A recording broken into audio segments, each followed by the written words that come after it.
que hay historias tan violentas que la historia misma intenta suavizarlas. La de Inés de Castro es una de ellas. Porque cuando se cuenta rápido parece una leyenda romántica. Un príncipe enamorado. Una mujer prohibida. Un rey cruel. Un cadáver coronado. Pero cuando se cuenta bien, cuando se mira de cerca, la historia deja de ser romántica, y se vuelve profundamente política. Inés de Castro no murió por amor, murió porque su existencia amenazaba el equilibrio del reino de Portugal. Murió porque era extranjera. Porque tenía familia poderosa, porque su vientre podía cambiar la sucesión. Y murió porque, en la corte, amar al heredero equivocado era un acto de traición. Años después, el hombre que la amó, obligaría a toda la corte a besar la mano de su cadáver. No por locura, por poder.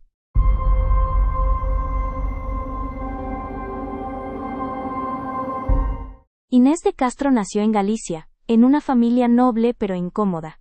Los Castro no eran simples cortesanos. Eran una red de poder. Con vínculos en Castilla. Con ambiciones claras. Cuando Inés llegó a Portugal, no lo hizo como protagonista. Llegó como dama de compañía de Constanza Manuel, la esposa legítima del príncipe Pedro, y ese detalle lo cambia todo. Porque Inés no entró a la corte por amor. Entró por protocolo. Por estrategia. Por política. Pedro la vio. Y no pudo ignorarla. No fue un romance discreto. Fue visible. Persistente. Escandaloso. Y sobre todo peligroso.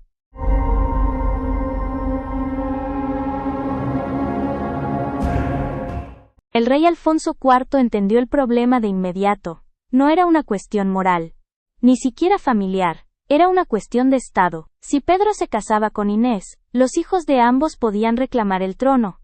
Y esos hijos tendrían sangre castellana. Para Portugal, eso era una pesadilla geopolítica. Así que el amor fue etiquetado como conspiración. Inés fue exiliada. Alejada. Vigilada. Pero el amor no desapareció. Regresó. Y con él, el miedo del rey.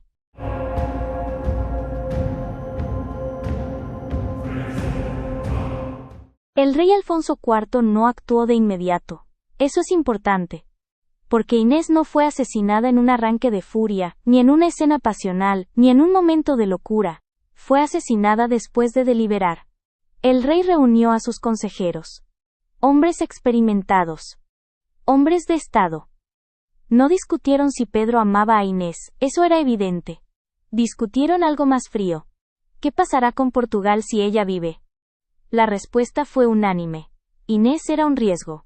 No por lo que había hecho, sino por lo que podía llegar a ser. Una esposa legítima. Una madre de reyes. Un puente político hacia Castilla. El amor, en la Edad Media, no era un asunto privado. Era una amenaza estructural. Y cuando el rey firmó la decisión, no firmó una condena romántica. Firmó una ejecución política.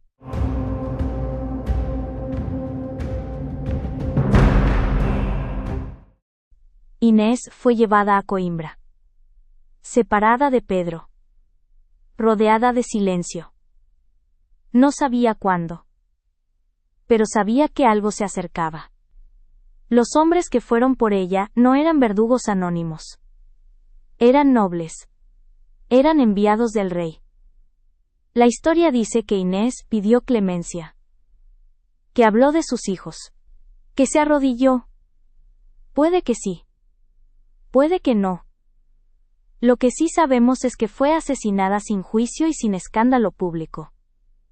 Porque el objetivo no era castigarla. Era eliminarla.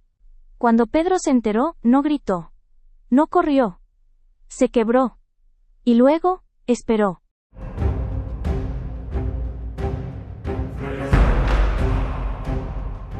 Pedro no olvidó. Eso es lo que la historia suele suavizar. No fue un duelo breve. No fue una tristeza pasajera, fue una herida abierta que se volvió identidad. Pedro se rebeló contra su padre. No por ambición. Por dolor. Durante años, la corte convivió con una tensión insoportable. El heredero del trono odiaba al rey.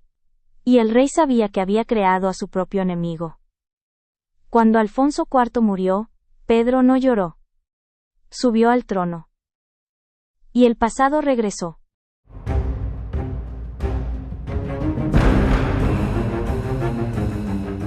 Pedro I de Portugal no buscó justicia.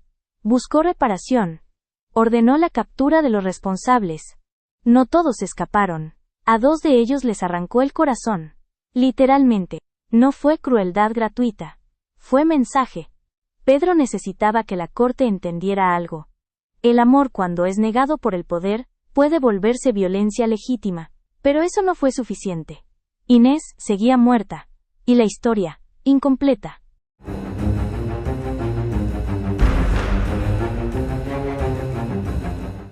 Aquí es donde la historia se vuelve insoportable.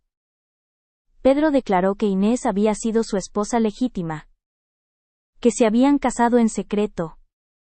Que ella había sido reina, y entonces ordenó lo impensable. El cuerpo de Inés fue exhumado. Vestido con ropas reales.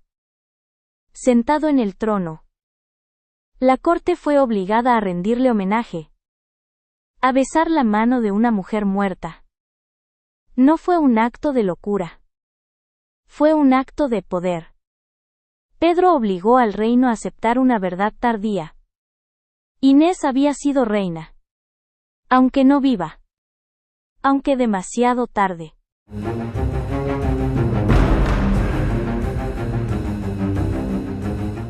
¿Ocurrió exactamente así? Los historiadores discuten los detalles.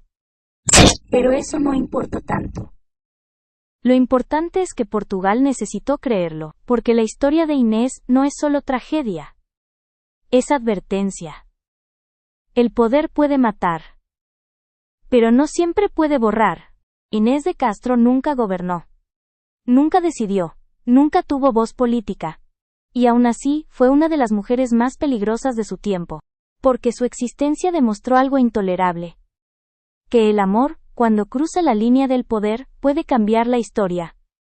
Aunque sea después de la muerte.